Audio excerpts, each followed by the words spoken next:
La oscuridad, saqueos masivos y disparos en barrios venezolanos tras el apagón nacional de Año Nuevo. El comienzo del caos total o la excusa perfecta para que Trump lance su invasión en enero. Caracas, Petare, 1 de enero de 2026. Venezuela despertó en la madrugada del Año Nuevo envuelta en un escenario de violencia, desesperación y oscuridad que muchos describen como el punto más crítico desde el inicio de la crisis, que lleva más de una década carcomiendo al país. El apagón nacional masivo que comenzó pocos minutos después de la medianoche no solo dejó a millones sin electricidad, agua, telecomunicaciones y transporte, sino que actuó como una chispa sobre un terreno ya empapado de rabia, hambre y miedo. En cuestión de horas, barrios enteros de Caracas y de las principales ciudades del país se convirtieron en escenarios de saqueos, tiroteos y enfrentamientos caóticos entre civiles desesperados, colectivos armados y fuerzas de seguridad desbordadas. Desde Petare hasta Catia, del 23 de enero a La Vega, pasando por sectores populares de Maracaibo, Valencia y Barquisimeto, la noche se llenó de sombras que corrían cargando bolsas, cajas y sacos arrancados de supermercados, farmacias y bodegas. Videos grabados con celulares, iluminados apenas por la luna, linternas o el destello intermitente de disparos, comenzaron a circular de manera fragmentada cuando la señal lo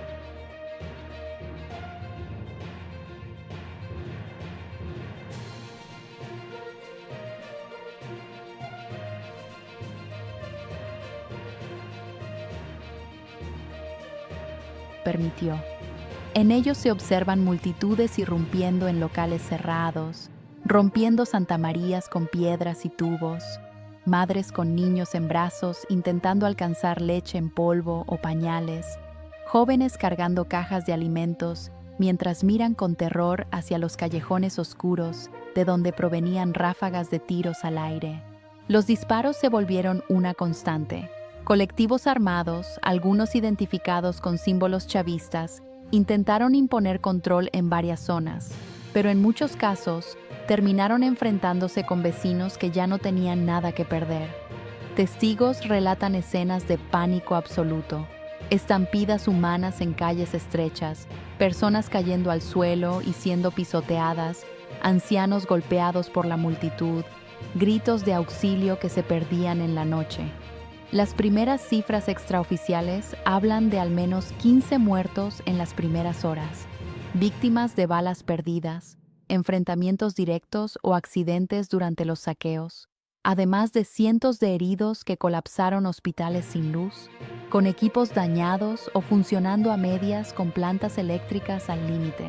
El caos se agravó por la prolongación del apagón. Para el amanecer, cerca del 90% del país seguía sin electricidad. Corpo ELEC, en comunicados internos filtrados, reconocía que el daño al sistema era catastrófico y que la recuperación podría tardar días o incluso semanas. La central hidroeléctrica del Guri y varias plantas termoeléctricas clave permanecían fuera de servicio, y técnicos hablaban de fallas múltiples que no se explicaban solo por el deterioro estructural. En los barrios, el rumor se impuso como verdad. Muchos juraban haber visto luces extrañas en el cielo antes de que todo se apagara, destellos que alimentaron la narrativa de sabotaje extranjero y aumentaron el miedo colectivo. A las 5 de la mañana, Nicolás Maduro reapareció públicamente desde lo que describió como un puesto de comando alimentado por generadores. Con tono duro y visiblemente tenso, declaró el estado de emergencia nacional, responsabilizó a infiltrados yanquis y oligarcas por los saqueos y autorizó a las Fuerzas Armadas y a las milicias a restaurar el orden con mano dura. El mensaje, lejos de calmar los ánimos, fue interpretado por muchos como una señal de que la represión se intensificaría. En zonas abiertamente chavistas, comenzaron a circular testimonios de milicianos repartiendo armas y municiones, llamando a defender la revolución de supuestos enemigos internos. mientras en sectores opositores crecían los cacerolazos y los gritos que exigían la salida inmediata del gobierno. El impacto humano del apagón y los saqueos se volvió devastador con el paso de las horas. Sin electricidad, miles de neveras comenzaron a perder los pocos alimentos que quedaban tras unas navidades marcadas por la escasez. Las bombas de gasolina permanecieron inoperativas, paralizando por completo el transporte. Los cajeros automáticos dejaron de funcionar y el efectivo se convirtió en un bien casi inexistente. Farmacias saqueadas dejaron a pacientes crónicos sin acceso a medicinas vitales, mientras diabéticos, hipertensos y personas en tratamiento oncológico veían cómo su situación se volvía crítica en cuestión de horas. En mercados informales, cuando era posible comerciar algo, los precios se dispararon de manera brutal, con un dólar paralelo que, según transacciones clandestinas, alcanzó niveles históricos en medio de la oscuridad. En este escenario de colapso interno, la dimensión internacional añadió una capa aún más inquietante. Desde Estados Unidos, Donald Trump publicó mensajes en redes sociales señalando el caos como prueba del fracaso total del narcorrégimen y sugiriendo que la situación justificaba una ayuda externa para restaurar el orden y la electricidad. Para el oficialismo venezolano, esas declaraciones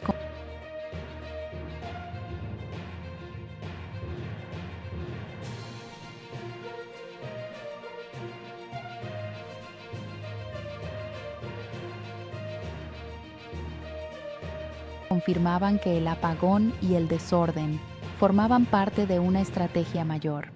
Para analistas independientes, abrían la puerta a un discurso de intervención humanitaria que podría acelerar cualquier plan militar ya en curso. Informes de seguimiento marítimo indicaron movimientos inusuales de buques estadounidenses acercándose a la costa venezolana, mientras helicópteros no identificados fueron reportados por pescadores durante la madrugada. Rusia, China e Irán reaccionaron con rapidez, condenando lo que calificaron como una agresión energética y ofreciendo asistencia técnica y logística al gobierno venezolano. Aviones con especialistas y equipos fueron anunciados, aunque su llegada efectiva se veía complicada por el colapso de aeropuertos y la situación de seguridad. La ONU y otros organismos internacionales comenzaron a recibir llamados urgentes de organizaciones humanitarias que advertían sobre el riesgo de una catástrofe mayor si la violencia y el apagón se prolongaban. Dentro del propio aparato del poder, las tensiones se multiplicaron. Fuentes cercanas a altos mandos militares hablaban de reuniones de emergencia, de desacuerdos sobre cómo manejar la situación y de contactos discretos explorando escenarios de salida.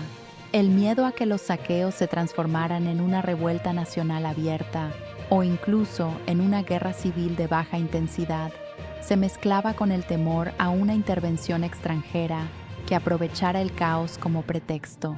Para la población, sin embargo, todas esas maniobras políticas se sentían lejanas frente a la urgencia de sobrevivir. En los barrios, la noche seguía siendo larga, atravesada por rumores, disparos esporádicos y el sonido de sirenas. Cada hora sin luz aumentaba la desesperación y cada enfrentamiento alimentaba la sensación de que el país estaba al borde de un colapso definitivo. Venezuela comenzó 2026 sangrando en negro, dividida entre el hambre, la violencia y una esperanza cada vez más frágil de que, cuando vuelva la luz, aún quede algo que reconstruir.